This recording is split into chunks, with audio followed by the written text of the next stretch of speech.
کیا وقاص اکرم کو سیاسی انتقام کا نشانہ بنایا جا رہا ہے؟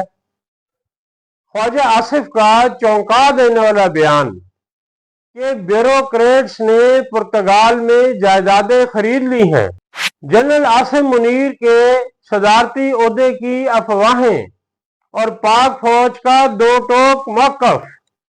السلام علیکم ناظرین، میں ہوں آپ کا ہوسٹ عمر فاروق اور آپ دیکھ رہے ہیں میرا ڈیجیٹل چینل عمر فاروق آفیشل۔ آپ اس کے لنک @عمر فاروق آفیشل پہ یہ چینل یوٹیوب پہ سبسکرائب کر سکتے ہیں۔ آپ ہمیں فیس بک، ٹک ٹاک، انسٹاگرام اور واٹس ایپ پہ بھی فالو کر سکتے ہیں۔ ناظرین، آج کے ویلاگ میں ہم 3 بڑی اور تہلکہ خیز خبروں کا تجزیہ کریں گے۔ ان خبروں کے پیچھے چھپے سیاسی، آئینی اور عوامی پہلوؤں کو سامنے لائیں گے اور جاننے کی کوشش کریں گے کہ اصل کہانی ہے کیا۔ تو چلے آغاز کرتے ہیں۔ آج کی پہلی بڑی خبر ہے کہ شیخ وقاص اکرم کو ڈی سیٹ کرنے کی تحریک آئینی اقدام یا سیاسی انتقام۔ ناظرین، پارلیمنٹ کے ایوانوں سے جھنگ کے عوامی حلقوں تک ایک نئی بحث نے جنم لے لیا ہے۔ تحریک انصاف کے سینئر رہنما، سابق وفاقی وزیر اور پی ٹی ایم اے کے سیکرٹری اطلاعات شیخ وقاص اکرم کو قومی اسمبلی سے ڈی سیٹ کرنے کی تحریک پیش کی گئی ہے۔ اسپیکر قومی اسمبلی راجہ پرویز اشرف کی جگہ اب ایاز صادق نے آئین کی شق 63 کے تحت رولنگ دی ہے کہ چونکہ وہ مسلسل 40 دن غیر حاضر رہے ہیں، لہذا ان کی رکنیت ختم کی جا سکتی ہے۔ یہ آئینی نقطہ اپنی جگہ، لیکن سوال یہ ہے کہ کیا قانون سب کے لیے برابر ہے، سب پر یکساں لاگو ہوتا ہے؟ وقاص اکرم کا موقف ہے کہ انہوں نے باقاعدہ چھٹی کی درخواستیں جمع کروائیں، پھر بھی کارروائی کی جا رہی ہے۔ ناظرین، اگر غیر حاضری ہی واحد معیار ہو تو آدھی اسمبلی کو گھر بھیج دینا چاہیے، کیونکہ کتنی ہی ارکان مہینوں سے نہ قانون سازی میں حصہ لیتے ہیں، نہ عوامی مسائل پر آواز اٹھاتے ہیں اور نہ ہی ایوان میں دکھائی دیتے ہیں۔ یہی پہلو اس معاملے کو محض آئینی نہیں بلکہ سیاسی رنگ دیتا ہے۔ کیا یہ واقعی آئینی احتساب ہے یا مخصوص سیاسی پس منظر رکھنے والے فرد کو ٹارگٹ کرنے کی کوشش؟ یاد رہے، وقاص اکرم کاف لیگ، نون لیگ اور اب پی ٹی آئی کے ادوار دیکھ چکے ہیں، وفاقی وزیر رہ چکے ہیں۔ وہ جنگ کی سیاست میں ایک وزنی نام ہے اور ایک ہیوی مینڈیٹ رکھتے ہیں۔ ان کی حالیہ خاموشی کو بعض مبصرین سوچی سمجھی حکمت عملی قرار دے رہے ہیں۔ لہذا اگر آئین کی شق 63 پر عمل سب کے لیے نہ ہو تو یہ خطرناک روایت بن سکتی ہے جو کل کسی اور کے لیے بھی استعمال ہو۔ یہاں ہم تو یہ تجویز دینا چاہیں گے کہ اگر اسمبلی کا اجلاس ہوتا ہے یا سینٹ کا اجلاس ہوتا ہے، جو سینیٹر سینٹ کے اجلاس میں، قومی اسمبلی کا جو ممبر قومی اسمبلی کے اجلاس میں، پنجاب اسمبلی یا کسی بھی صوبے کی اسمبلی کا ممبر اگر اس اجلاس میں پیش نہیں ہوتا تو اخلاقی طور پر تو اس کو ویسے ہی چاہیے کہ اس مہینے کی تنخواہ بھی نہ لے، مراعات بھی نہ لے، ٹی اے ڈی اے بھی نہ لے، کچھ بھی نہیں لینا چاہیے۔ اور اب یہ قانون بن جانا چاہیے کہ جو سینیٹر یا ممبر اسمبلی اپنی متعلقہ ایوان میں پیش نہیں ہوگا، جس مہینے جس اجلاس میں شرکت نہیں کرے گا، اس مہینے کی اس کی تنخواہ، مراعات، ٹی اے ڈی اے اور اس ضمن میں کوئی بھی مراعات اس کو نہیں دینی چاہیے۔ یہ قانون سازی ہونی چاہیے، مگر مسئلہ یہ ہے کہ یہ قانون سازی کرے گا کون؟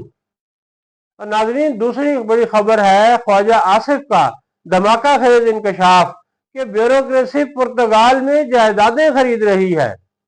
ناظرین، وفاقی وزیر خواجہ آصف نے ایک ایسا بیان دیا ہے جس نے ریاستی اداروں پر عوامی اعتماد کو شدید دھچکا پہنچایا ہے۔ ان کا دعویٰ ہے کہ پاکستان کی آدھی بیوروکریسی پرتگال میں جائیدادیں خرید چکی ہے اور اب وہ وہاں کی شہریت کے خواہاں ہیں۔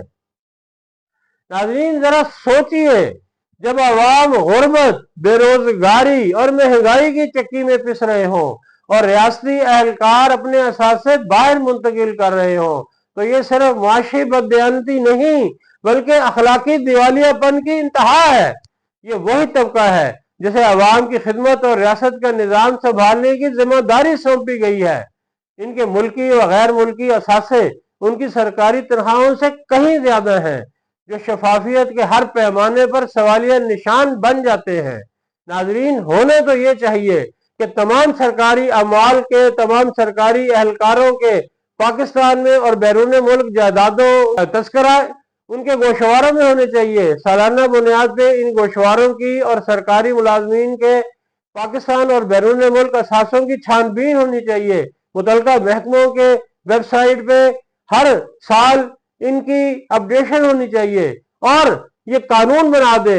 اخلاقی طور پہ بھی اسلام کرپشن کے سخت خلاف ہے، اور اسلام امانت میں خیانت کے سخت خلاف ہے۔ جب کسی سرکاری اہلکار کو کوئی سرکاری عہدہ دیا جاتا ہے تو وہ اخلاقی طور پہ، مذہبی طور پہ، قانونی طور پہ، آئینی طور پہ پابند ہوتا ہے کہ اپنی ذمہ داریوں کو، اپنے افعال کو، اپنے سرکاری امور کو دیانتداری سے سر انجام دے، اور رشوت جیسے ناسور سے اور کرپشن جیسے ناسور سے اپنے آپ کو بچائے۔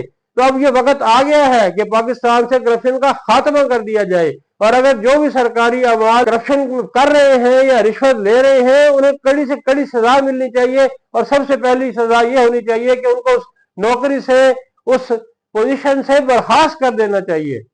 ناظرین، خواجہ آصف کا بیان ایک سیاسی دھماکہ تو ضرور ہے، لیکن عام پاکستانی کے دل میں یہ بد اعتمادی اور احساس محرومی کو مزید بڑھا رہا ہے۔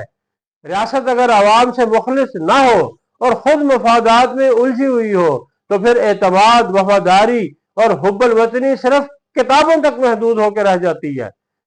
ناظرین، تیسری خبر یہ ہے کہ field marshal general Asif Munir کے صدر بننے کی افواہوں کے بارے میں فوج کا دو ٹوک موقف۔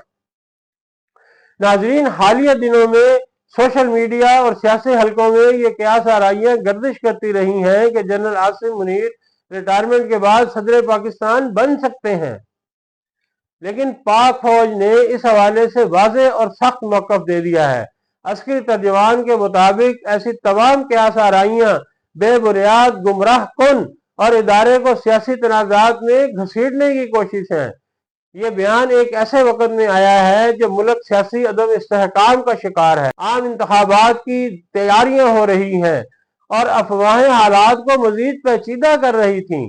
فوج کا فوری رد عمل اس بات کی عکاسی ہے کہ وہ خود کو سیاسی کردار سے دور رکھنا چاہتی ہے۔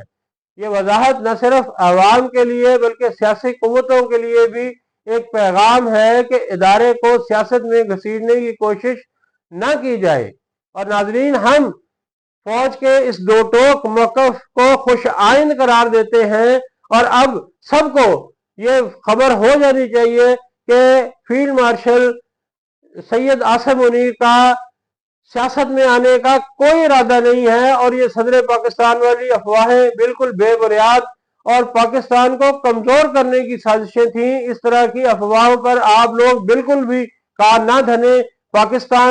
پاکستان کی فوج اور پاکستانی فوج کے سربراہ دونوں انتہائی پیشہ ورانہ ہیں، اور اپنے کام کو سیاست سے دور رہ کے دیانتداری سے سر انجام دینے کی کوشش کر رہے ہیں۔ ناظرین، آج ہم نے 3 خبروں کا جائزہ لیا، اس کے اوپر اپنا تجزیہ پیش کیا، آپ کے گوش گزار کیا۔ یہ تینوں خبریں بظاہر تو الگ الگ دکھائی دیتی ہیں، مگر ایک نقطے پر آ کر جڑ جاتی ہیں۔ وہ نقطہ ہے قانون، احتساب اور اداروں پر عوام کا اعتماد۔ جب قانون صرف کمزور کے لیے ہو، جب بیوروکریسی عوام کا نہیں اپنا مستقبل سنوارنے لگی ہو، اور جب ہر افواہ سیاست کو غیر مستحکم کرتی ہو، تو پھر ہمیں بطور قوم سنجیدگی سے سوچنا ہوگا کہ ہم کہاں کھڑے ہیں۔ ناظرین، اگر آپ کو یہ تجزیہ پسند آیا ہو تو اس ویڈیو کو لائک، کمنٹ اور شیئر کریں، چینل کو سبسکرائب کریں، اور اس ویڈیو کو اپنے احباب تک بھی پہنچائیں تاکہ سچائی کا یہ سفر جاری رہ سکے۔ آپ اس ویڈیو کے کمنٹ سیکشن میں اپنی قیمتی آراء سے بھی ہمیں نواز سکتے ہیں، اور ہم آپ کے سوالوں کو بھی ہمیشہ خوش آمدید کہتے ہیں۔ آپ سے ملاقات ہوگی اگلے ویلاگ میں، تب تک کے لیے خدا حافظ۔